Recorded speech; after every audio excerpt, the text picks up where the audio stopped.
মাঝে মাঝে আপন মানুষও কিন্তু আপন হয় না, বরং যারা পরের চেয়েও অনেক বেশি পর তারা আপন হয়ে যায়। হ্যালো এভরিওয়ান, আসসালামু আলাইকুম। কেমন আছেন সবাই? আশা করি সবাই ভীষণ ভালো আছেন। অনেক দিন পর আবার আসলাম একটা ভিডিও নিয়ে। তো বাইরে বেরিয়ে যাচ্ছি, আসলে বাইরে প্রচণ্ড গরম পড়ছে। তো অনেক দিন হয়েছে ভিডিও ছাড়া হয় না, তাই ভাবলাম আপনাদের সাথে একটু হাঁটতে হাঁটতে কিছু কথা শেয়ার করি। আমরা আসলে যারা আমাদের খুব কাছের মানুষ এবং যাদের আমরা অনেক বেশি কাছের মনে করি, আপন মনে করি, আসলে আদৌ কি তারা আমাদের আপন? কোনো কোনো সময় এমনও হয় নিজের ঘরের লোকই হয়ে যায় পর। আবার মাঝে মাঝে এমন হয় যাকে অনেক বেশি বিশ্বাস করি সেই সবচেয়ে বেশি বিশ্বাসটা ভাঙার জন্য দাঁড়িয়ে থাকে এবং বিশ্বাসঘাতকতা করে, বিশ্বাসের সুযোগ নেয়।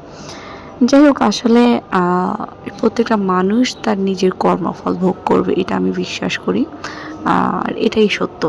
আপনি যেমন করবেন, একটা কথা আছে, যেমন কর্ম তেমন ফল। তো আপনি যদি কারো বিশ্বাস ভাঙেন, কাউকে আঘাত দেন, আপনিও পাল্টা আঘাতের জন্য অবশ্যই তৈরি থাকবেন। আমরা সবাই কিন্তু পৃথিবীতে সারা জীবন আমরা থাকবো না, কিন্তু আমরা যে কর্মগুলো করব সেগুলো কিন্তু সারা জীবনই রয়ে যাবে।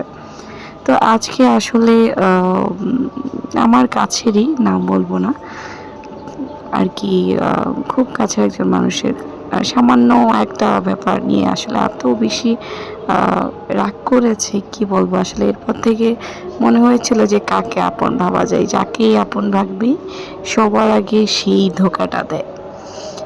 চারদিকে আজান চলছে। যাই হোক, এমন এক সময় হচ্ছে যে ভয়েসটাও রেকর্ড করছি, কিছু করার নেই।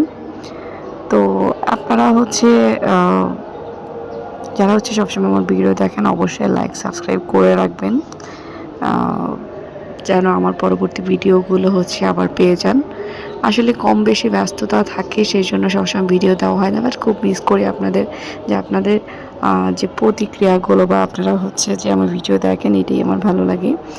তো সবাই অবশ্যই কমেন্টস করবেন যদি আমার ভিডিওগুলি ভালো লাগে। যাই হোক, তো যা বলতে নিয়েছিলাম, মাঝে মাঝে আসলে আমরা সবাই যতই চাই যে নিজের কাছের মানুষদের জন্য আরও বেশি আবেগ দেখাবো, আরও বেশি ভালোবাসা দেবো। আসলে একটা কথা আছে, অতিরিক্ত আবেগ ভালো নয়, সব কিছুর একটা সীমা আছে। আমরা তো আসলে যখন কাউকে আবেগ দেখাই, তখন আসলে সত্যি মন থেকে আবেগটা দেখায়, ভালোবাসাটা দেখায়, কিন্তু মানুষ বুঝতে পারে না। তো প্রত্যেকটা কিছুতেই আসলে আমার মনে হয় ভাবা উচিত, কারণ